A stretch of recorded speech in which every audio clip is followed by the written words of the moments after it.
Hello friends, welcome to Sunitha kitchen. ఈరోజు మన ఛానల్లో క్రిస్పీగా సూపర్ టేస్టీగా ఉండే ఆలు కుర్కురేని ఇంట్లోనే ఎలా ఈజీగా ప్రిపేర్ చేసుకోవాలనేది ఈ వీడియోలో చాలా క్లియర్గా ఎక్స్ప్లెయిన్ చేశాను. సో ప్రతి ఒక్కరూ ట్రై చేయండి, చాలా బాగా వస్తాయండి.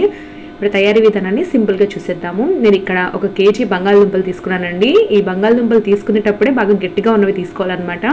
వీటిని శుభ్రంగా కడిగి పైన మొత్తం చెక్క అంతా కూడా నీట్గా తీసేసి వీటిని నీటిలో పెట్టి కొంచెం సాల్ట్ వేసి అరగంట పాటు అలాగే ఉంచేసేయాలన్నమాట. సాల్ట్ వాటర్లో అలా పెట్టడం వల్ల బాగా గట్టిగా ఉంటాయన్నమాట. ఒక అరగంట తర్వాత ఈ బంగాళదుంపల్ని పక్కకు తీసి ఇలా ఈ విధంగా చాపింగ్ బోర్డ్ మీద స్లైసెస్ కింద కట్ చేసుకోవాలి. మనం బజ్జీలు వేసుకునేటప్పుడు కట్ చేసుకున్నట్టు. ఆ తర్వాత ఒకదాని మీద ఒకటి పెట్టి ఈ విధంగా స్ట్రిప్స్ లాగా కట్ చేసుకోవాలండి. కొంచెం ఫ్రెంచ్ ఫ్రైస్ లాగా కట్ చేసుకోవాలి, కానీ కొంచెం పల్చగా కట్ చేసుకోవాలన్నమాట. ఇక్కడ చూస్తున్నారు కదా, ఈ విధంగా అండి. ఇలా కట్ చేసుకున్న స్ట్రిప్స్ అన్నిటిని కూడా 4-5 సార్లు నీటిలో శుభ్రంగా కడిగి పెట్టుకోవాలి. నీరంతా కూడా ట్రాన్స్పరెంట్గా అయ్యేంత వరకు కడుక్కోవాలండి. ఇలా చేయడం వల్ల వాటిలో ఉండే పిండి పదార్థం అంతా కూడా పోతుంది. ఆ తర్వాత వీటిని ఒక మిక్సింగ్ బౌల్లోకి వేసేసుకోవాలి, తడి ఏమీ లేకుండా. ఇప్పుడు ఇందులోకి 1 by 1 మసాలా పొడులన్నీ కూడా యాడ్ చేసుకోవాలన్నమాట. ముందుగా అయితే జీలకర్ర పొడి 1 అర టీ స్పూన్, అలాగే కారం 1 టేబుల్ స్పూన్, అలాగే గరం మసాలా 1 అర టీ స్పూన్, మిరియాల పొడి 1 అర టీ స్పూన్, అలాగే చాట్ మసాలా 1 టీ స్పూన్, రుచికి సరిపడా ఉప్పు. ఇప్పుడైతే కట్ చేసి పెట్టుకున్నటువంటి పచ్చిమిర్చి తరుగు, కరివేపాకు, కొత్తిమీర వేసుకోవాలి.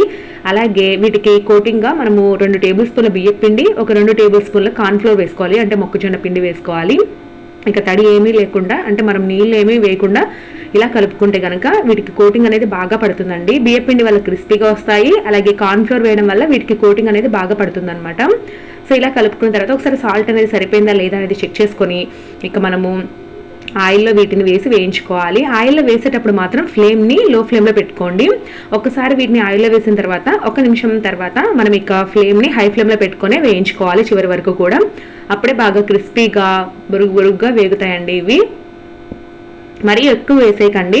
ఈ విధంగా కడాయికి సరిపడగా కొద్దిగా వేసుకుంటూ వేయించుకోండి. ఫస్ట్ వేసినప్పుడు ఇవి ఒకదానికొకటి అతుక్కున్నట్టుగా ఉంటాయి, కానీ ఇవి కొంచెం వేగే కొద్ది కూడా అన్నీ విడిపోతాయండి. సో ఏం టెన్షన్ అవసరం లేదనమాట. కొంచెం టైం పడుతుందండి, 4-5 నిమిషాలు టైం పడుతుంది ఒక్కొక్క వాయ కూడాను. సో ఇలా వేగే కొద్ది కూడా ఇలాగ వేగుతాయండి. నేను ఇందులో కొంచెం ఫుడ్ కలర్ వేసానండి, కలర్ఫుల్గా కనపడడం కోసం. సో అది ఇష్టమైన వాళ్ళు వేసుకోండి, లేకపోతే స్కిప్ చేసేయచ్చు. చూస్తున్నారు కదా, ఒక 4-5 నిమిషాల కల్లా ఈ విధంగా క్రంచీగా వేగాయి.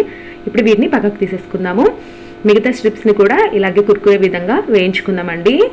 వేసేటప్పుడు మాత్రం ఫ్లేమ్ని లో ఫ్లేమ్లో పెట్టుకోవాలి. ఆ తర్వాత హై ఫ్లేమ్లోనే పెట్టి చివరి వరకు వేయించాలన్నమాట. ఇలా వేయించుకున్న ఈ కుర్కురే అన్నిటినీ కూడా ఒక బౌల్లోకి వేసేసుకొని ఇందులోకి కొంచెం కారం, అలాగే కొద్దిగా చాట్ మసాలా మరలా కొద్దిగా వేసుకోండి.